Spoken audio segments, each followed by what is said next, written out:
देवे गौरवाणी प्रचारिणे निर्विशेष शून्यवादी पाश्चात्य देशतारिणे। हे कृष्ण करुणा सिंधु दीनबंधु जगत्पते गोपेश गोपिका कांत राधा कांत नमोस्तुते। श्री तप्त कांचन गौरांगी राधे वृंदावनेश्वरी वृषभानुसुते देवी प्रणमामि हरिप्रिये। नमो महावदन्याय कृष्ण प्रेम प्रदायते कृष्णाय कृष्ण चैतन्य नामिने गौरतुसे नमः। श्री नित्यानंद नमस्तुभ्यं प्रेमानंद प्रदायने कलोकलमशनासाय जानवापतये नमः। श्री नीलांचल निवासाय नित्याय परमात्मने बलभद्र सुभद्राभ्यां श्री जगन्नाथाय ते नमः। वाञ्छाकल्पतरुभ्यश्च कृपा सिन्धुभ्य एव च पतितानां पावनेभ्यो वैष्णवेभ्यो नमो नमः। जय श्री कृष्ण चैतन्य प्रभु नित्यानंद श्री अद्वैत गदाधर शिवासादि गौर भक्तवृंद। हरे कृष्ण कृष्ण कृष्ण हरे हरे हरे राम राम राम हरे हरे।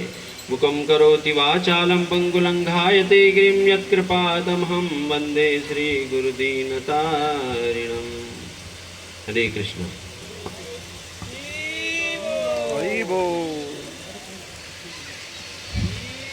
वट्टस्य पत्रस्य पुट्टे शयानं बालं मुकुन्दं मनसा स्मरामि। श्रीकृष्ण गोविन्द हरे मुरारे हे नाथ नारायण वासुदेवः। हरे कृष्णा। तो आज यहाँ पे गोपाल जी का अभिषेक हुआ है। इसको सभी आप लोग लड्डू गोपाल जी बोलते हैं, क्योंकि उनके एक हाथ में लड्डू रहता है, इसलिए उनको लड्डू गोपाल बोलते हैं। किंतु ये भगवान कृष्ण ही हैं, स्वयं कृष्ण हैं बाल रूप में। किंतु इनका ऐसा जो रूप है कि एक हाथ जमीन में है और बच्चा जैसा छोटा बच्चा जो चल नहीं पाता है, घुटनों के बल चलता है और एक हाथ में लड्डू है। तो ऐसा स्वरूप किसने बनाया और कैसा ऐसा स्वरूप हुआ? तो इस पे कथा आती है हमारे ही इस गौड़ीय संप्रदाय में। श्री चैतन्य महाप्रभु के जो पार्षद गण थे, तो मुकुंद चैतन्य महाप्रभु के पार्षद थे, बहुत बड़े भगवान के शुद्ध भक्त थे। तो एक बार जो और बंगाल में वो रहा करते थे, तो वहाँ के जो राजा थे वो राजा के पुरोहित थे। तो एक बार की घटना है कि उन राजा का जो सेवक था उनको मोर पंख झुला रहा था। राजा का मोर पंख बना था बहुत बड़ा, उसको डुला रहा था। तो जैसे ही मुकुंद ही नाम था मुकुंद, तो उनकी दृष्टि पड़ी मोर पंख पे, तो उनको ये साउंड थोड़ा सही कर दो, तो उनको तुरंत कृष्ण का स्मरण हो आया मोर पंख देख के, और अष्ट सात्विक विकार जागृत हो गया और मूर्छित हो गए। तो राजा ने जब ये, राजा भी भगवान का भक्त था, तो जब ये असाधारण घटना देखी तो बड़ा विस्मित हुआ और जान गए कि ये कोई साधारण व्यक्ति नहीं, केवल मोर पंख को देखने मात्र से कृष्ण का स्मरण हो आया और मूर्छित हो गए। तो मूर्छा होश आने पर उनसे पूछा गया, वो बोले कुछ नहीं, ऐसे ही थोड़ा। तो ऐसे भक्त हैं। तो किसी भी चीज़ पे दृष्टि जाए, है ना, भक्त को। जैसे घर में माँ होती है, तो कभी जब बच्चा दूर चला जाता है या कहीं चला जाता है, स्कूल चला जाता है, तो उसका जो वात्सल्य होता है, अगर वो बच्चे के जूते या चप्पल कुछ देख ले, तो उसको देखने मात्र से उसका वात्सल्य जागृत हो जाता है, अपने बच्चे का स्मरण हो आता है। ठीक है। तो ये प्रेम और वात्सल्य की पराकाष्ठा है। तो इसी प्रकार से भक्त भी जब भगवान की ऐसी त्वदीय वस्तुओं को देखते हैं तो भगवान का ही स्मरण हो आता है। ठीक है। तो मुकुंद रोज भगवान की सेवा करते थे, गोपाल जी की सेवा करते थे, और उनका एक पुत्र था जिनका नाम था रघुनंदन ठाकुर, रघुनंदन। तो जब भी वो पूजा पाठ करते थे तो रघुनंदन को साथ में लेके चलते थे। वहाँ भगवान का विग्रह था उनके पास, लेकिन ऐसा विग्रह नहीं था भगवान कृष्ण का। तो एक बार की घटना है, और जो रघुनंदन जी थे वो भी बचपन से ही, हालांकि पिताजी इतने बड़े भक्त थे तो उनको भी सिखाते थे। तो एक बार की घटना है, मुकुंद को कहीं जाना पड़ा, मुकुंद जी को कहीं आवश्यक कार्य से जाना पड़ा। तो अब वो रोज भोग लगाते थे भगवान को। तो उस दिन उन्होंने रघुनंदन से बोला, रघुनंदन तुम ऐसा करो, भगवान को भोग लगा देना, खिला देना, और उसके बाद फिर तुम खा लेना, और थोड़ा सा प्रसाद हमारे लिए भी बचाना। इस प्रकार से बोले गए। तो वो छोटा बच्चा था, रघुनंदन बहुत छोटे थे, तो उन्होंने बोला ठीक है पिताजी, आप पिताजी का आज्ञा पालन करो। आज्ञाकारी बच्चे थे, बहुत सद्गुण संपन्न थे बचपन से। तो इस प्रकार से जब पिताजी चले गए तो वो लड्डू बना के गए थे, बहुत बड़े बड़े लड्डू बना के गए थे। तो उनको भोग लगाना था, तो उन्होंने देखा था पिताजी कैसे करते हैं। तो रघुनंदन जी प्लेट में लड्डू वड्डू लेके आए, उसमें तुलसी पत्ता रखा और भगवान के सामने उनको रखा, और इंतज़ार करने लगे कि प्रभु ले लीजिए, इसको खाइए। तो बहुत देर तक फिर कुछ हुआ नहीं, ऐसे ही लड्डू रखे थे। तो उनको लगा कि चलो कुछ बोलते थे, हम भी प्रार्थना करते हैं, आंख बंद करके प्रार्थना करने लगे। तो जब आंख खोले वैसे ही थे लड्डू। उनको बड़ा आश्चर्य हुआ कि ये भगवान खा क्यों नहीं रहे। ये होता है एक सरल व्यक्ति का हृदय, है ना, निष्कपट जो होते हैं। पिताजी तो वैसे ही मंत्रों से भोग लगाते थे, फिर है ना, जैसे भगवान तो बोलते हैं और भगवान तो खाते ही हैं, भगवान बोलते हैं कि मैं दृष्टिपात से खा देता हूँ। लेकिन उन्होंने समझा कि खिलाना है, मतलब खाएंगे। उन्होंने तो खाना ऐसे ही देखा था कि मैं भी खाता हूँ। तो बहुत समय बाद जब उन्हें बड़ा आश्चर्य कि क्यों नहीं खा रहे, तो उन्होंने भगवान से बोला आप खा क्यों नहीं रहे, खाइए। तो उनको लगा कि अच्छा, पिताजी बाहर चले जाते थे तो वो भी बाहर चले गए पर्दा लगा। कुछ समय बाद वापस आए तो वैसे के वैसे लड्डू रखे हुए।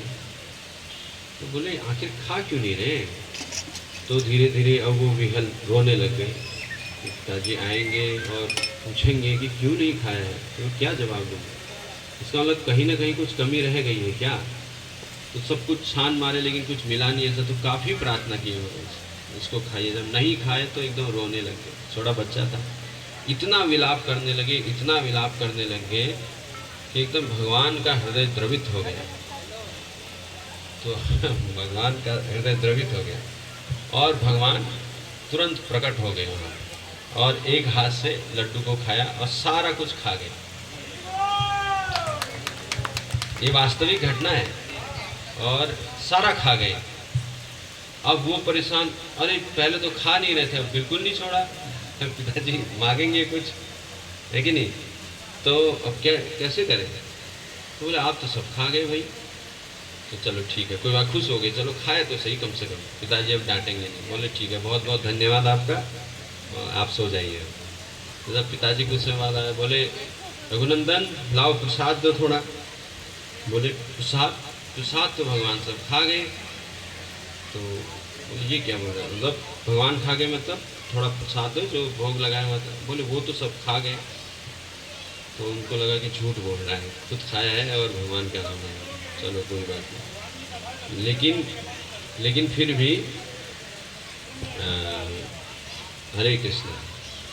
तो लेकिन फिर भी उन्हें लगा कि क्या पता कुछ न कुछ हो सकता, क्योंकि भगवान के भक्त थे। ऐसा तो एकदम नास्तिक टाइप का नहीं कि माने ही ना, भगवान के भक्त थे भाई, वो भी जानते थे कुछ न कुछ, क्या पता कुछ चमत्कार हो सकता है। तो उन्होंने फिर लड्डू बनाए। बोले ठीक है जाओ भोग लगा के आओ। और रघुनंदन ठाकुर जी को दिया और अपना चुपके से पर्दे के पीछे से, दरवाजे के पीछे से देखने के लिए चले गए, आखिर ये खुद खाता है या क्या होता है। तो फिर रघुनंदन ने भोग लगाया, बोला आइए प्रभु फिर से भोग लगाइए।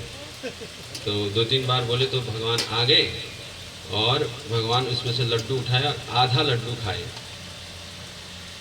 आधा लड्डू खाए तो आधा खा के हाथ में था, वापस देने वाले थे कि तुरंत वहाँ पे जब मुकुंद ने ये देखा तो इतना आश्चर्य से भर गए कि ये क्या था। मुझे इतना समय हो गया है, इतना मेरा उम्र हो गया, आज तक भगवान मुझे दर्शन नहीं दिया। और ऐसे तुरंत वहाँ पे भगवान का प्रेम उनके हृदय में जागृत हो गया, और भगवान ने देखा कि अरे इसने देख लिया, तो तुरंत भगवान वापस अदृश्य हो गया और आधा खाया हुआ लड्डू वहीं छोड़ के चले गए। तो वो जिस रूप में आए थे तो ऐसे आए थे, ऊपर थे ना, ऊपर थे तो उन्होंने थाली नीचे थी, तो उन्होंने क्या किया, एक घुटना टेका, एक हाथ रखा और ऐसे लड्डू बढ़ाया, तो खा के फिर दूसरा कौर ऐसे ही देने वाले थे। तो वो विग्रह है, तभी से इसलिए इनको लड्डू गोपाल बोलते हैं, क्योंकि लड्डू बहुत खाते हैं। तो जब रघुनंदन ने देखा तो एकदम अपने पुत्र को प्रणाम किए। तो देखिए, पुत्र को प्रणाम किए, मतलब भगवान साक्षात दर्शन दिया, और पुत्र को तो कुछ पता नहीं था। तो इसलिए जब बड़े हुए, थोड़ा चैतन्य महाप्रभु एक बार वहाँ आए तो उनसे मिलने गए, तो चैतन्य महाप्रभु पूछे कि मुकुंद एक बात बताओ, इसमें पिता कौन है, पुत्र कौन है भाई, ऐसी पूछे मजाक में। तो मुकुंद बोले मैं पुत्र हूँ, ये क्योंकि इनकी कृपा से ही मुझे भगवान के दर्शन हुए हैं। तो ये इसलिए तब से लड्डू गोपाल जी की प्रथा चली आ रही है कि नहीं। तो ये भगवान साक्षात गोपाल जी हैं, उनके विग्रह हैं, और बहुत अच्छा है, लोग इनकी सेवा पूजा करते हैं और करनी भी चाहिए। और ये इस गौड़ीय संप्रदाय से ही आप पता हो प्रकट हुए गोपाल जी।